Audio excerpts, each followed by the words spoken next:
These latest headlines from ABC15 are sponsored by Lerner and Rowe Injury Attorneys. One call, that's all. I'm Faye Fredericks with your top stories from ABC15 Arizona.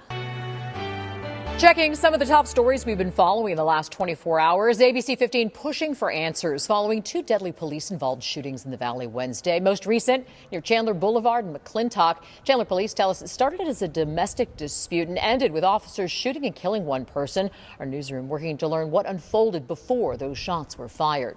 And an update from police now on that other deadly shooting that was breaking news yesterday. Phoenix police tell us a shoplifting suspect, now identified as 27-year-old Christopher Tavares, opened fire on an officer who then returned fire, killing him.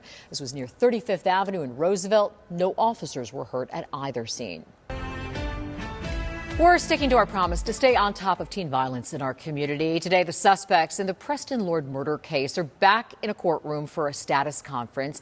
In our state, that's an opportunity for prosecutors and the defense to resolve the case. Our team inside the courtroom, they'll have an update during our later newscasts. Following up now on our border watch, the Biden administration expected to propose a rule change impacting asylum requests that could make it easier to deport certain migrants who don't qualify. Change isn't official yet, but it is getting strong bipartisan support. Man found dead inside a Mesa home following a fire last night near Gilbert and Broadway. Firefighters tell ABC15 the flames spread throughout the house. It's unclear what sparked the fire, but the investigation is just beginning. ABC15 out in the community today as St. Vincent de Paul cuts the ribbon at a soon-to-be-finished shelter. This is at their main campus near I-17 and 7th Avenue. The new 100-bed shelter is designed to be transitional housing to help people 50 and older with physical or mental disabilities. Making the shelter different than other places, an on-site companion animal clinic from Midwestern University, which has a presence in Glendale. Animal services used to be off-site. Now it's all under one roof. We celebrate hope, and a future where people can find the healing and love and eventually the keys to their very own new home, and where they move on to live the lives that they were always meant to live.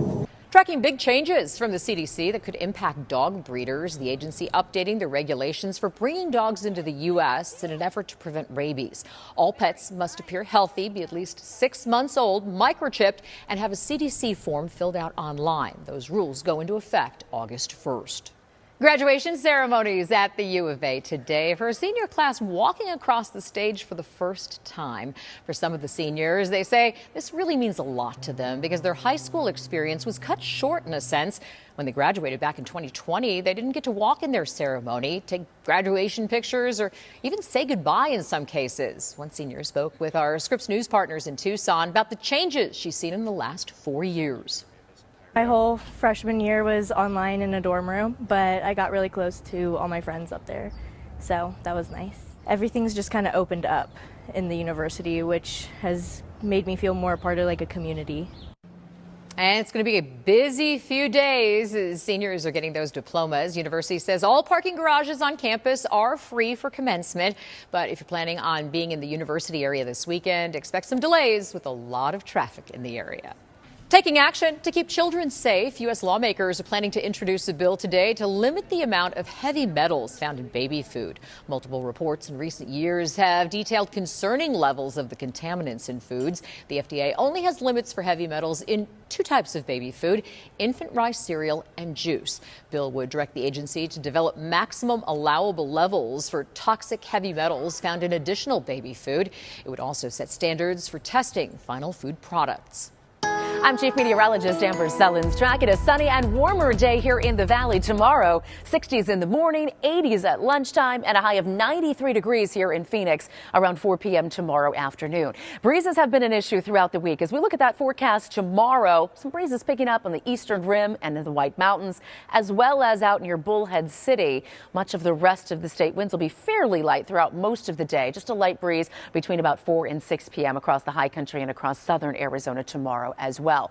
We do have a storm system hanging out over Arizona. This could bring a few spotty showers to the high country. We're not expecting anything major in Arizona. Most of the moisture with this will be out to the east, but at least in Flagstaff, a slight chance of isolated showers each day through Mother's Day weekend and into next week, too, before that moves out.